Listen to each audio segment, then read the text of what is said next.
मित्रांनो, मी आता सध्या फलटणमध्ये आहे. संत ज्ञानेश्वर माऊली महामार्ग जो आहे, पालखी महामार्ग, त्यावरती मी आता सध्या उभा आहे. 2 दिवसापूर्वी भारताचे रोड मिनिस्ट्रीचे आणि ट्रान्सपोर्ट मिनिस्ट्रीचे नितीन गडकरी साहेब यांनी इथं पाहणी केली होती आणि पालखी महामार्गाचं काम कुठपर्यंत आलं आहे हे बघितलं होतं आणि त्याच्यावरती त्यांनी प्रेस कॉन्फरन्स पण घेतली होती. प्रॅक्टिकली नरेंद्र मोदी साहेब यांनी सांगितलं होतं की जो लोकल ट्रान्सपोर्ट आहे त्याचा युटिलाइज करा, तुमचे ताफे कमी करा, आणि त्या पद्धतीने त्यांनी लोकल ट्रान्सपोर्टमधून या रस्त्याची पाहणी देखील केली होती. माझा व्हिडिओ बनवण्याचा मुद्दा हा आहे मित्रांनो, की मी आता सध्या फलटणमध्ये आणि दुपारचे 12 वाजलेले आहेत. या ठिकाणी टेम्परेचर 42 ते 43 डिग्री सेल्सिअसचं आहे आणि 2 दिवसापूर्वी जी दौरा होता त्या दौऱ्याच्या दरम्यान जी झाडं लावण्यात आली होती त्या झाडांची अवस्था पहा मित्रांनो. फक्त आणि फक्त तुम्हाला इथं काटक्या पाहायला मिळतील. एकाही झाडाला इथं पानं नाही आहेत.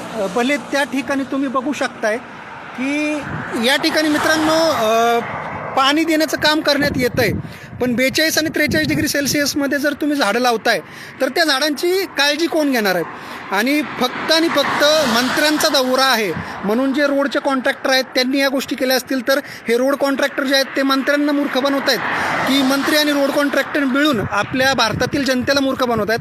हा सर्वात मोठा प्रश्न आहे मित्रांनो. त्याच्यामुळं जे भारतीय जनता पक्षाकडून तुम्हाला दाखवण्यात येतं आहे ते कितपत योग्य आहे हे तुम्ही ग्राउंड लेवलला जाऊन जर चेक केलं तर तुम्हाला लक्षात येतील की ज्या गोष्टी दाखवल्या जातात आणि ज्या गोष्टी ग्राउंड लेवलला इम्प्लिमेंट केल्या जातात यामध्ये किती तफावत आहे. आणि ही जर व्हिडिओ आवडली असेल तर नक्की आपल्या मित्रांना शेअर करा आणि त्यांना दाखवा की टी व्हीवरती जे तुम्हाला दाखवलं जातं ते कितपत खरं आहे हे तुम्ही ग्राउंड लेवलला जाऊन चेक करा. तेव्हा तुम्हाला समजेल की भारतीय जनता पक्षाचे दाखवायचे दात एक आहेत आणि रिअलिस्टिक दात एक आहेत. थँक्यू सो मच मित्रांनो.